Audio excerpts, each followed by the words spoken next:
A pleasure to have you here, buddy. Can you tell us a little bit about your background? Hello everyone, I'm Captain Cat. I first started making Twilight Princess mods in general during the entirety of 2020-2022. I pretty much focused on custom models, text, audio, and sometimes on custom maps. In January 2023, I finally decided to try Twilight Princess compilation. I had a lot of trouble setting it up. I spent about a full week, and thankfully the Decomp developers helped me. Then made a simple code mod that makes it so when you select an item in the shop to buy it, the item's y-axis keeps increasing. I made so many versions of that mod that developers decided to make a dedicated channel within the Decomp server. Nice. So regarding your first mod that we will discuss, what inspired you to make it? I've always personally hated the auto-shielding mechanic in Twilight Princess, so I got to work on removing that. I used the Wind Waker for how manual shielding would work. I was able to make it so Link can't defend unless he holds the R button while targeting. I also worked on Link Between Worlds style meter. I take a short break and then I returned. I noticed that there's an unused crouching function. Since it was already decompiled, it was pretty simple to make it work. I made it so if you were to hold the R button without alt targeting, you'd crouch. I also tried to make Link crawl, but it didn't work very well since the crawling function were not decompiled at the time. They got the idea of implementing Deku Leaf. How did you manage to accomplish that? I was able to trick the game into making Link take out Cucco when he's supposed to take out the bomb. The problem is that bombs are always loaded in the game whenever Link is loaded. Cuccos, however, are like NPCs, and so the game only loads them when they are required to be loaded. So I had to make it so that when Link enters a new map, a Cucco will also be loaded, otherwise Link won't be able to take out Cucco instead of the bomb. After a lot of work and a lot of help from the TP Decomp team, I was able to make that happen. I also made it so when you take out Cucco, it reduces bomb ammo by 1, and you can't take out a Cucco when bombs are depleted. To avoid replace the bombs, you need to be in the air while taking out a bomb, otherwise Link takes out a bomb. I released the first version of the mod on January 1st, 2024. Got over 10,000 views within the first half of January. Congrats for that, my friend. So I think you deserve it after all that hard work that you've been putting into your mods, buddy. It was a little surprising to me, to be honest. As I mentioned, I've been modding Twilight Princess for years and usually got 700 views before this video. I received many comments asking if I could implement crouch shielding. I actually wanted to include but couldn't find any crouch shielding functions. And I took a small break from modding, and in February, a TP Decomp developer recommended that I use libTP, the library that supports multiple regions of Twilight Princess as well as most of the regions for the Wii version. Decomp only supports the US GameCube version at the moment. They also mentioned that libTP is more flexible than Decomp for modifying the code. Did you like it better or find it easier to use? But it took a while to adjust because I had to get used to DevKit Pro, how to compile, and the new modding environment. I also worked on an update for Link Between Worlds style meter,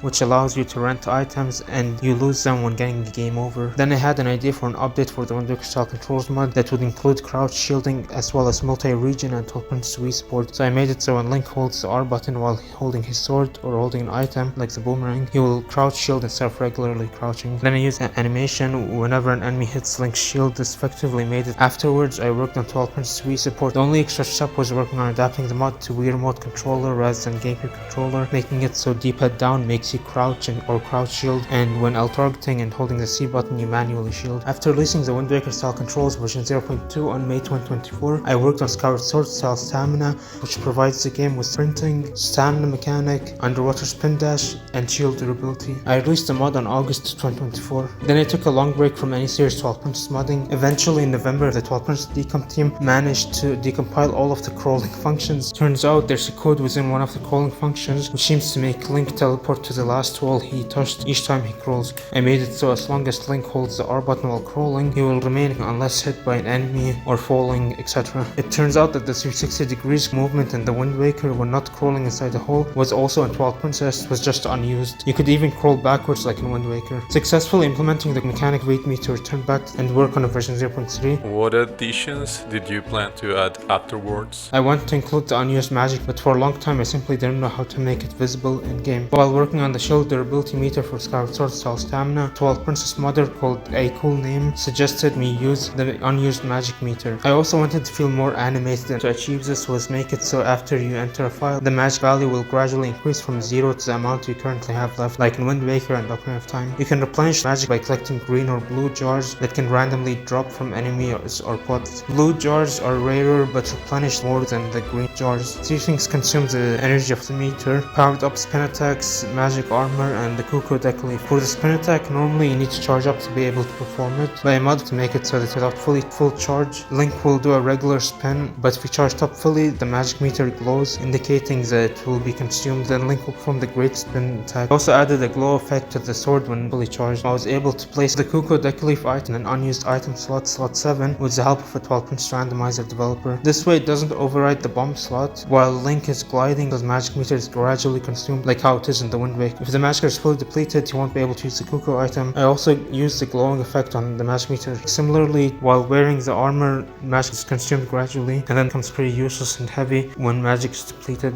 However, I provide an alternative mechanic. They added a custom options menu. To enter it, you just need to hold the right trigger while entering the regular menu from the pause screen. After you enter the first option, it allows you to choose between the Wind Waker GameCube Magic Armor or the Wind Waker HD Magic Armor. What are the difference between the two? GameCube Magic Armor is the one that consumes from the meter gradually. With the Wind Waker HD option, it doesn't consume the meter at all. Instead, if an enemy hits Link, rupees will be knocked out of him, similar to rings being knocked out of Sonic when he is hit. I made sure to make it so only the same amount of rupees that Link loses get knocked out of him when hit. While working on the mod, I also finally learned how to modify the code of enemy actors in Twilight Princess. I made it so Link can parry an enemy if the enemy performs a melee attack while Link is targeting them. I learned how to modify the UI in real time while the game is running, so the A button switches to an alternate A button icon for the parry. In the custom options menu, you have the choice to enable or disable parry attacks. Which one is better? Can you tell us? If you choose to enable, you won't be able to perform most hidden skill attacks. If you disable it, you can perform any hidden skill attack you've learned, but you won't be able to parry. Also added a D-pad down toggle menu. What about this one? If you choose none, then D-pad down will work the same way as it does in the regular game. Armor's toggle can make Link switch between the 3 armors by pressing D-pad down. Fast transform, pressing D-pad down will cause Link to switch between wolf and human. After adding all of these features, I released the latest version of the mod, 0.0. Really impressive work, to be honest.